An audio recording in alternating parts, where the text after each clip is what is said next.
Hi guys, my name's Sienna and I'm visually impaired and I love Apple as a company, and the reason for that is with accessibility. And today I'm going to show you how VoiceOver, the screen reader widely known throughout the world as the screen reader that Apple's created. I got the iPad mini here guys, 1 second, let me just, I just realised it's got no battery, 1 second guys, we will have power in a minute. Okay, it's plugged into power now guys, so it's turning on. And the one thing I do think Apple should come up with is, obviously, if you have VoiceOver on, the VoiceOver will tell you when your device has been turned on. But I do think Apple, as a brand, you should have some like sound or vibration on the product when it's like turned on, even if it doesn't have VoiceOver on. Just because blind people aren't always going to keep VoiceOver on when they turn their phone off. So I do think, as a company, you should look into having a sound on the iPad as soon as the iPad's charging, if you get what I mean. I mean, they might be on already, but not that I know of. But just built into the iPhone, the iPad, you know, the Apple Watch, just everything really. Because I do personally think that it would change a lot of people's lives if you did do that. But let's actually get into what I'm actually talking about today, which is the accessibility screen reader VoiceOver, widely known across the world, on the iPad. And I don't think this affects the iPad you have. It just, yeah, I'm going to leave it up to you guys, because you've seen me use VoiceOver on my phone, and I'm going to use it on my iPad today. And I want you to comment if you think there's any differences. Besides the fact that I can have Touch ID on my iPad, that's the only difference that I know of. But if you think there's any other differences, let me know. And if you have any questions, then please do let me know in the comments, guys, because I'm a techie girl. I love figuring out tech stuff, especially when it comes to my favourite brand, Apple. And guys, I love the brand so much, right? I've got a case with the Apple thing on, look, see, the Apple here. So yeah, I do really like them as a brand, and I'll always continue to love them. I mean, it's the only brand that's actually made me being able to text my friends, you know, be an old teenager. You know, like, so I'm obviously going to show you that today, but I know I talk a bit, but it's okay. And if you want me to do this as a short, let me know. So, let me just check the power quickly. 1 second, let me just do touch. Oh wait, I need to do password, don't I? I'm just going to turn my voice over for now, because I've got a little bit of vision, so I can remember where my dots are from the passcode. I can't read the numbers, but I just memorize it. So, we are on the iPad, guys. This is the Apple iPad mini. I'm just going to turn you over here for a minute. We're on the Apple iPad mini A7 Pro, and I don't know why it's called Pro, guys, please don't ask me, because I don't think it's big, it's just called the Apple iPad mini, but hey, Apple likes to be creative with their names. So this is the Apple iPad mini A7 Pro, and it's actually an iPad mini. It's a smaller version than the bigger iPad, so if you are looking to get an iPad and you're blind, but you don't want a really big iPad because you can't actually see the screen anyway, it doesn't make a difference, get an Apple iPad mini, because trust me, they're as good as the bigger iPads. They're really good, and they're very accessible, but I'll always stick with my iPhone through and through. So basically, to turn the screen reader VoiceOver on this iPad, you can triple click your on and off button, which is this button here. It says charge port to the right, which is correct, because the charge port is this side, which is my left, your right. And it says Safari is editing, and if you're wondering what that means, it means if I hold on Safari, wait, Safari, if I go like that, it says finish editing, because it's basically, it was in an action of doing something, but I don't think it did anything. So, I'm going to do this at this speed. I'm not sure. Let's have a look. What speed is my VoiceOver at? Let's have a look. I'm going to try and, oh my god. Let me just, 1 second. Open settings. I do like it though on the newer versions of Apple products, especially from the iPhone 16 onwards, or 15, I'm not sure. It actually makes a noise when you do VoiceOver, especially the iPads as well, which I think is actually very good for Apple. I mean, they never did this with like the iPhone 12, and I think it really is a game changer, because sometimes it never actually told you when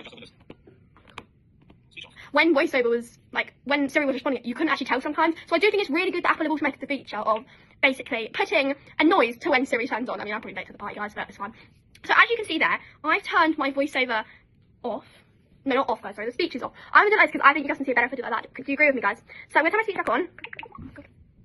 Speech on. So right now I'm on the text pad bit. So I'm going to search. I know dictate's over here. I'm a bit bad with my iPad because I don't actually use it often.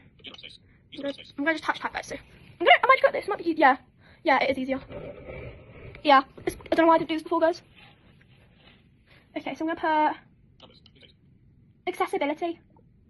And search over here. I memorize my searches, guys. Oh, shut up. I spelled it wrong.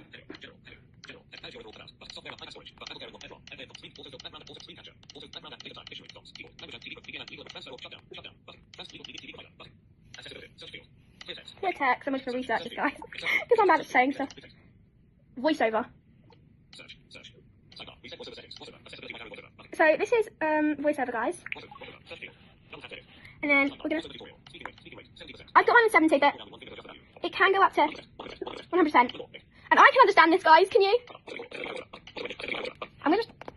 so you can't see. Voiceover feedback, voiceover sound, accessibility, very fashion. I'm going to turn the speech down. Like I say, so my voiceover screen reader is actually on 70%, but it all basically works the same on an iPad really, guys. I mean, I don't really know any differences. The only thing that I would say is better is it does have Touch ID, which I think they are actually integrating into the new iPhone 18 and iPhone 18 Pro and iPhone Fold.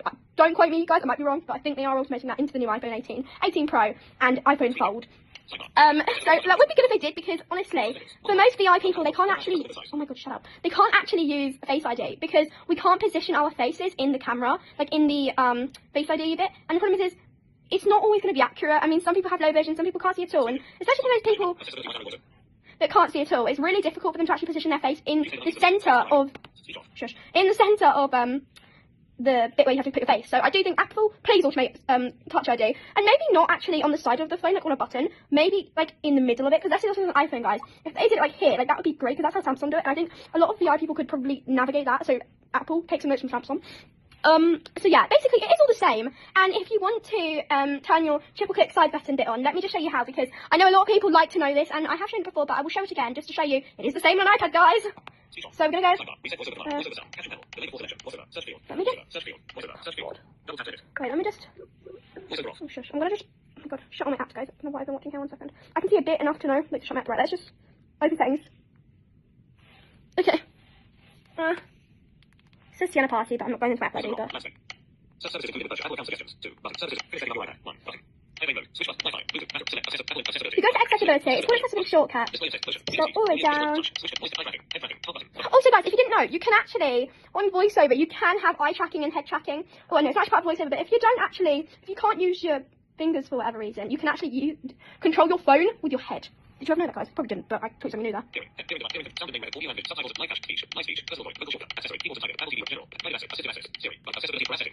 Accessibility shortcut, guys, this is what you've got to click on. And mine is on, mine's on VoiceOver, but you can scroll down, you can pick the one for you, and then literally you just triple click your on and off button, and it will do it for you. But I do think that for the iPhone and the iPad now, the later versions, you can just triple click your side button and VoiceOver is automatically there. So it's really good for us VI users when we actually turn on our iPads and iPhones to know that we can do that straight away and independently actually set up our own devices, because I'm telling you now, when I got my iPhone 12 3-4 years ago, I couldn't set it up by myself because VoiceOver was not integrated into setting it up. So I couldn't triple click my side button and VoiceOver turn on. But now, thank you so much, Apple. You've actually integrated it into literally every one of your products. So it's really, really helpful for us VI people. And I'm always up for sharing tips and tricks for Apple, guys. So if you want any more, stay tuned. And thank you for watching. And comment, do you think it is the same as using an iPhone? It is, just a bit bigger. Thanks for watching. Then that's it. Bye!